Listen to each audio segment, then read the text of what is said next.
నమస్కారాలు, ధన్యవాదాలు. ఈరోజు సంపత్ గారి ఇంట్లో జరుగుతున్నటువంటి ఈ అమరణ దీక్ష ఏదైతే ఉందో ప్రత్యేకంగా ఏదో అడ్వర్టైజ్మెంట్ గురి కాదు ఏదో పేరు రావాలనే ఉద్దేశం కాదు, కార్మికుల్లో ఇమేజ్ పెరగాలని మా ఉద్దేశం అసలే కాదు అనే విషయాన్ని ఒకసారి కార్మిక లోకం, ఆర్టీసీ కార్మిక లోకం గుర్తించాలని చెప్పి ఒకసారి రిక్వెస్ట్ చేస్తూ, ఏదైతే జరిగిన పరిమాణాలు ఉన్నాయో 2019 నుంచి 2026 వరకు జరుగుతున్నటువంటి విషయాలు మీ అందరికీ తెలుసు.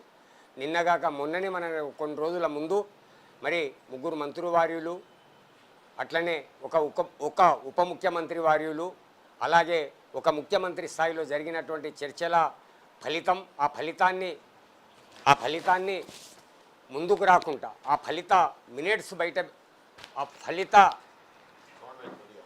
ఆ ఫలితాల మినిట్స్ను బయట పెట్టకుండా దాసిపెట్టే విధంగాను అక్కడ జరిగినటువంటి చర్చలు సత్ఫలితం పూర్తిగా కార్మికులకు అందించకుండా ఉండేందుకు జేఏసీ చాలా పకడ్బందీగా ఒక ప్లాన్ ప్రకారంగా వివరించింది. అక్కడ ముఖ్యమంత్రి వారికి నేను కోరుకుంటున్నాను, ఎలక్షన్ అనేది వద్దు అని ప్రతి కార్మికుని నోట 35,000 మంది కార్మికులు ఇక్కడ ఆల్రెడీ ఉన్నారు.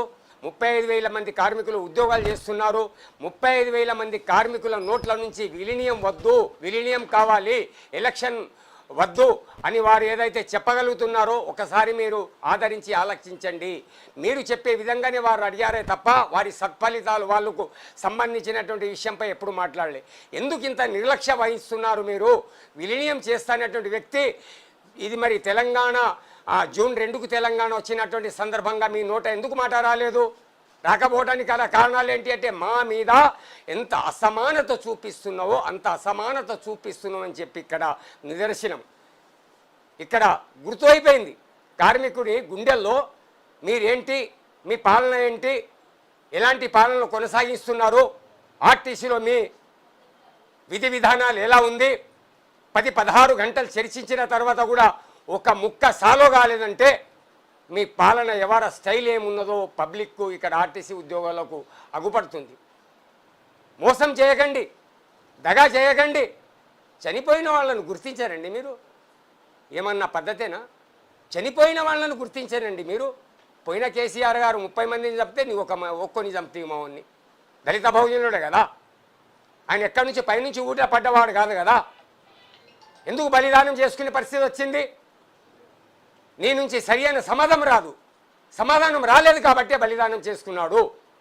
16 గంటలు చర్చించారు. ఏం చర్చించారండి మీరు? ఏమి ఇచ్చారు మాకు? 11% మేము అడిగామా? ప్రభుత్వంలో విలీనం చేస్తే ఆర్థికపరమైనటువంటి ప్రాబ్లమ్స్ ఏమైనా వస్తాయా? పక్క రాష్ట్రం లేదా? కర్ణాటక లేదా? మరి ఈరోజు హైదరాబాద్, గ్రేటర్ హైదరాబాద్ వీసీ ఆ రోజు వీసీఎండి మాకు, సిపి ఆ రోజు వీసీఎండి మాకు, ఇద్దరు ఈడీలను head of the department CPM గారిని తోలేసి అక్కడ ఉన్నటువంటి ప్రాబ్లాన్ని పూర్తి స్థాయిలో సమీక్ష జరపండి అని తోలేశారు. ఆ మినిట్స్ మీ దగ్గర లేదా? వారికి మనకు ఏ వ్యత్యాసం వస్తుంది? వారికి మనకు వ్యత్యాసం రావడానికి గల కారణాలేంటి? తెలంగాణ పుట్టంగానే మొత్తం సమస్యతోటే వచ్చేసి అన్ని సమస్యలు పరిష్కరించే విధంగా మీరు పార్లమెంట్లో నిబంధనలు తీసుకున్నారా? నేను ఒకటే అడుగుతున్నాను, మీకు మోసం చేయకండి కార్మికులు, అమాయక కార్మికులను. కార్మికుడు అనేటోడు ఇంకా కట్టిగా పేదరికంలో ఉన్నాడు, తినడానికి తిండి లేక, కట్టడానికి గుడ్డ లేక బతుకుతున్నాడు. ఇంకెంతకాలం మీరు మోసం చేస్తారు చెప్పండి? ఆర్టీసీ తెలంగాణ ఏర్పడ్డ తర్వాత ప్రతి ఒక్క సమ్మెకాలంలో కోల్పోతున్నది మా కార్మిక లోకం. అర్థమైతలేదండి మీకు? ఎవరో గెలవాలన్నట, ఎవరో గెలిచినంతో మాట్లాడతావట. ఏంటిది అది? ఏ పద్ధతి అది? ఏ పద్ధతిగా మాట్లాడాలనుకుంటున్నారు మీరు? ఎందుకు మాట ఇచ్చారు మాకు? ఆర్టీసీని కలిపేస్తాం, భద్రతతో కూడినటువంటి సమస్య పరిష్కరిస్తాం, 3 అంచెల వ్యవస్థ ఉంచుతాం, ఏ ఇబ్బంది లేకుండా ఫ్రెండ్లీ ఆర్టీసీ యాజమాన్యం ఆర్ ప్రభుత్వం అని చెప్పిన మాటలు మరిసిన వాళ్ళు మీరు. మీకేమనాలి? మేము చీటర్ అంటున్నాం, ఈరోజు చీటర్ అంటున్నామండి ముఖ్యమంత్రి గారు తమరికి. చీటర్ అంటున్నాం. ఎస్, కరెక్ట్ మాట్లాడుతున్నాం. ఏది ఏమన్నా చేసుకోండి మీరు బొమ్మలను. మేం తప్పు చేస్తే భూతద్దంలో పెట్టి చూపిస్తారే, మీరు ఇచ్చిన మాట నేను ఎక్కి తీసుకున్నాడంటే మీరు మరి ఎలాంటి మనిషి చెప్పండి? మీరు పద్ధతి కాదు అది. ఇంకెంతకాలం ఊరుకుంటాడండి కార్మికుడు? 3 సంవత్సరాలు అయింది మీ ప్రభుత్వం ఏర్పాటు చేసి. ఆర్టీసీలో ఉన్నటువంటి ఏదైతే మా అభిప్రాయమో, ఏదైతే మా హక్కో, ఏదైతే మా డిమాండ్ ఒక్క ఇంచు కూడా కదలేనంటే పాలన ఎలా కొనసాగుతుంది? పాలన ఎలా కొనసాగుతుంది? ఎందుకు ఇంత ఘోరాతి పరిస్థితుల్లో మమ్మల్ని నెట్టబెట్టి ఎవరినో 2-3 మీరు కోఆర్డినేటర్గా ఉంచుకొని డ్రామాలు చేస్తున్నారు? వద్దు ముఖ్యమంత్రి గారు, సరైన పద్ధతులు కాదు.